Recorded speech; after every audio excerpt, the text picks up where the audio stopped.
there's a house where I live, and it's not exactly a million miles different from Charlie Bucket's house. During the next 2 weeks, the weather turned very cold.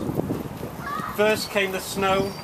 It began very suddenly one morning as Charlie Bucket was getting dressed for school.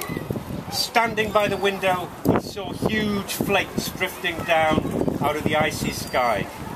That was the colour of steel, a bit like the sky today. By evening, the snow lay 4 feet deep around a tiny house, and Mr. Bucket had to dig a path to the front door and the road. After the snow, there came a freezing gale that blew for days and days without stopping. And oh, what a bitter cold it was. Everything that Charlie touched seemed to be made of ice, and each time he stepped outside the door, the wind was like a knife on his cheek. Inside the house, little jets of freezing air came rushing in through the sides of the windows and under the doors, and there was no place to go to escape them. The 4 old ones lay silently and huddled in their bed, trying to keep the cold out of their bones. The excitement over the golden tickets had long since been forgotten about. Nobody gave a thought now to anything except for 2 vital problems of trying to keep warm and trying to get enough to eat. So things were looking really bad. Can anybody remember what Charlie did? Yeah, Rose.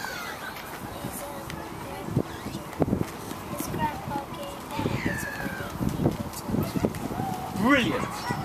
He got a tiny bit of money, even when they didn't have any money, and went to the shop and he bought a bar of chocolate and there was nothing in it. But he found he had a little bit of change.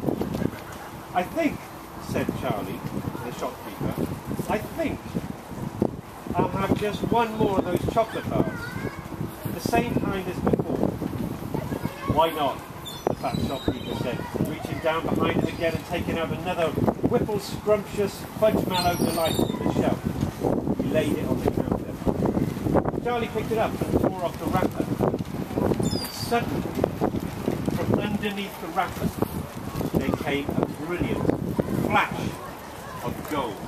Charlie's heart stood still. It's a golden ticket! Screamed the shopkeeper, leaping about a foot in the air. You've got the golden ticket! You found the last golden ticket! Hey, would you believe it? Come and look at this, everybody! The kid's found Wonka's last golden ticket! There it is! It's right here in his hand! It seemed as though the shopkeeper might be going to have a fit! In my shop, too, he yelled. He found it right here in my own little shop.